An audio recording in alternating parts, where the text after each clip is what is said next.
You decided to leave 4 minutes ago. You're still here. Still nodding, still doing the small laugh that isn't quite a laugh, while some part of your brain runs a background search for an exit that won't make you look rude. There's a lull coming. You can feel it building. You load the sentence. Anyway, I should probably... And then they start talking again, and you quietly put the sentence back down. And underneath all of it, one thought keeps running. Everyone else knows how to do this. They don't. And that isn't a comforting thing I'm saying to make you feel better. It's a finding. In the next few minutes, I'll show you why leaving a conversation is almost impossible to do on your own. Not because you're bad at it, but because of what the two of you are hiding from each other. Then I'll give you the exit. It's 2 parts. It takes about 4 seconds, and the strange part is that it works better for the other person than it does for you. In 2021, a team of psychologists did something nobody had bothered to do before. They asked both people, over 800 of them, about their last real in-person conversation. Then 250 strangers paired up in a lab, talking as long as they liked, and afterward, separately, each one said when they had actually wanted it to end. Here's what came back. About 2% of conversations ended when both people wanted them to.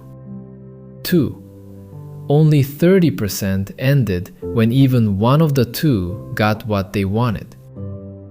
And in nearly half of them, 46%, both people had wanted out earlier. Both of them, at the same time. And neither one said a word. Now, a fair warning on those numbers. That's people reporting their own wishes after the fact, and half of it happened in a lab between strangers. It isn't a law of physics. But sit with the shape of it for a second, because the shape is the point. You're not failing at something everybody else is pulling off. So why doesn't anybody just say it? Start with the part you'd assume is easy, reading the other person. In that same study, people guessed how long their partner had wanted to keep going. They were off by around 60% of the conversation's length. 60. On a 20-minute conversation, that's being wrong by 12 minutes. Sit with what that means tonight, at the thing you didn't want to go to. That person you're certain wants to keep talking, the one whose enthusiasm is the entire reason you haven't moved. You essentially cannot tell. And there's a real chance they've been standing there, running the exact same search you are, for the exact same reason, waiting for you to go first. Here's the part that changes the shape of the problem.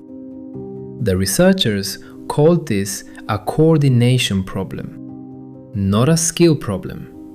A coordination problem is one where the solution requires information that both sides are deliberately keeping from each other. And that is precisely what this is. You're hiding that you want to go. Why? So you don't seem rude. They're hiding it too. Same reason. So the politeness isn't a side effect of the trap. The politeness is the trap.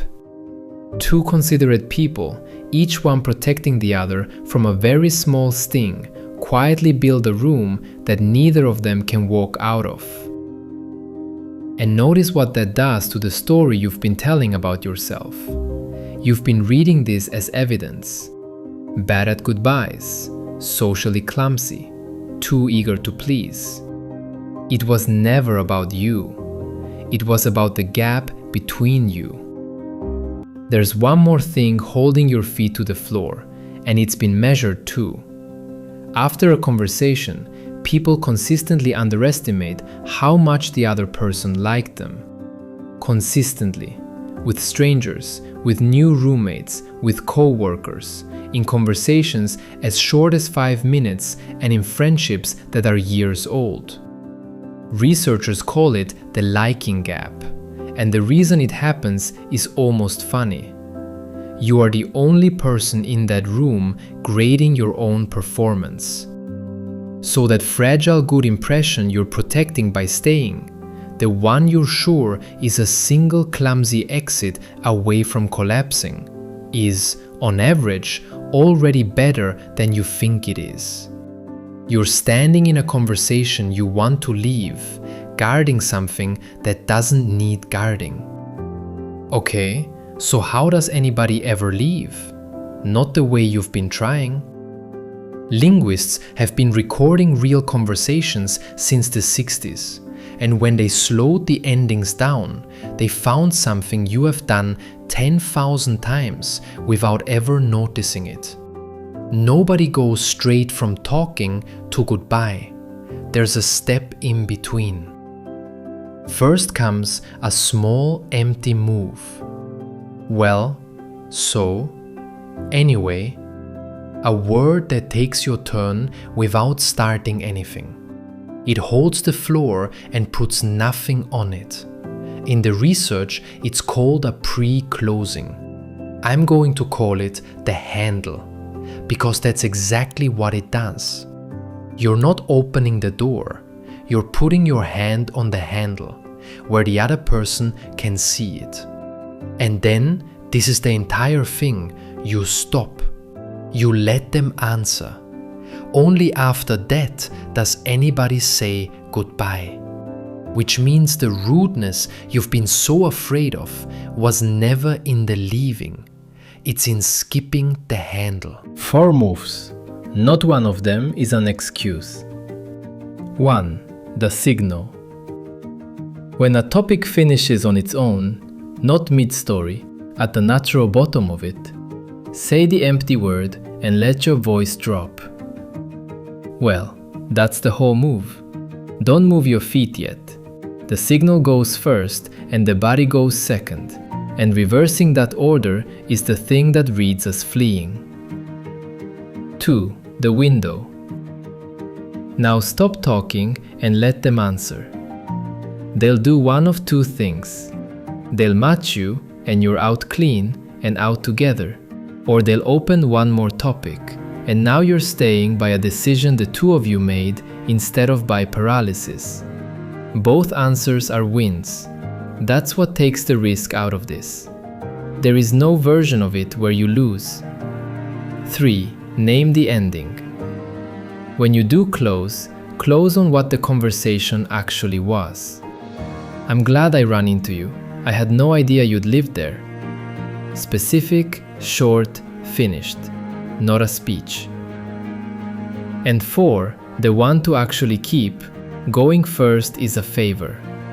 Remember the 46%. The odds are good that they have been waiting too. Reaching for the handle is not you rejecting them. It's you doing the one thing that neither of you could do alone. 3 ways this backfires. The elaborate excuse. The more detail you pile on, the more rehearsed it sounds. The fake handle, saying anyway 4 times and never going, which just teaches the other person to ignore your signal. And cutting in mid-sentence, which is the one case where the rudeness is real. 1 honest limit. None of this works on somebody who wants something from you. The person cornering you with a pitch, the relative with an agenda. The handle works between 2 people who are both being polite. Against someone who isn't, you'll need a harder word than well. But most of your conversations aren't that. Most of them are 2 careful people, standing well past the point where either of them wanted to be, each one waiting on the other. So the next time you feel that pull toward the door, that's not you being bad at this. That's information. And you are the only one in that conversation who can act on it. If this helped, hit like. It genuinely helps this channel reach people who overthink conversations. And tell me in the comments, what's the longest you've ever stayed past the moment you wanted to go? And subscribe. Next time, how to walk into a conversation that's already happening, and why the advice you've heard about it makes it worse.